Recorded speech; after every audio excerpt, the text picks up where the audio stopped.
حسب الوقائع والأحداث من بعثته إلى وفاته، وكما سيأتي إن شاء الله تعالى صلوات الله وسلامه عليه. وقد ذكر الزركشي رحمه الله تعالى في البرهان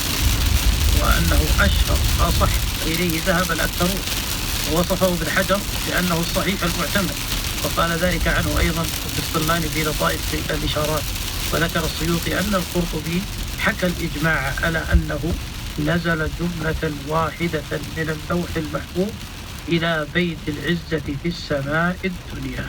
مفسرا عن نزول القرآن جملة واحدة. نعم، الحديث عن هذا النوع من أنواع النزول فيه أقوال وخلاف في كيفيته. طبعا لا شك أن القرآن كما ذكرنا في قول الله سبحانه وتعالى وقال الذين كفروا لولا نزل عليه القرآن جملة واحدة كذلك لنثبت به فؤادك ورتلناه ترتيلا. وآية سورة الفرقان هذه تشير إلى أن الكتب السابقة كلها كانت تنزل جملة واحدة، لكن تميز القرآن الكريم عنها بنزوله مفرقا كما هو معلوم، إضافة إلى أنه نزل جملة واحدة كما ذكر ابن عباس. ومن ثم فقد أفادنا هذا الأثر الصحيح عن ابن عباس رضي الله تعالى عنه أن للقرآن الكريم تنزيلان، نزولا جملة واحدة ونزوله مفرقا. النزول جملة واحدة دل عليه كلام ابن عباس رضي الله تعالى عنه، ولقوله تعالى إن أنزلناه في ليلة القدر.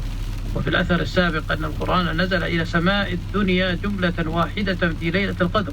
وهو خبر غيبي صحيح عن ابن عباس لا يقال بالرأي ولا يدرك إلا بالخبر، فله حكم الرفع إلى النبي صلى الله عليه وسلم، وليس له مخالف من الصحابة،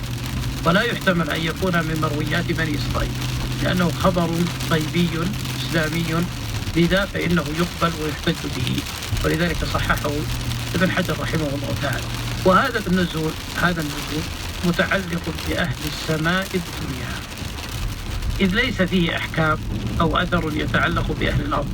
ولا ينبغي السؤال عن كيفيته وأحواله، لأنه من الغيبيات والمتشابه الكلي الذي لا يعلمه إلا الله سبحانه وتعالى. لكن يمكن القول بأن الحكمة من هذا النزول هو بيان شرف هذه الأمة وفضلها بنزول القرآن بهذه الصفة، إضافة إلى نزوله مفرقا دون غيره من الكتب كما سيأتي إن شاء الله تعالى في الخلاف، كما أنه فيه تفخيم لأمره وأمر من أنزل عليه بإعلام أهل السماوات بنزول آخر الكتب على خاتم الرسل عليه الصلاة والسلام. ولعلنا بعد هذا كله أن نتعرض للخلاف الذي ذكرته الشيخ سلطان بأن القرآن نزل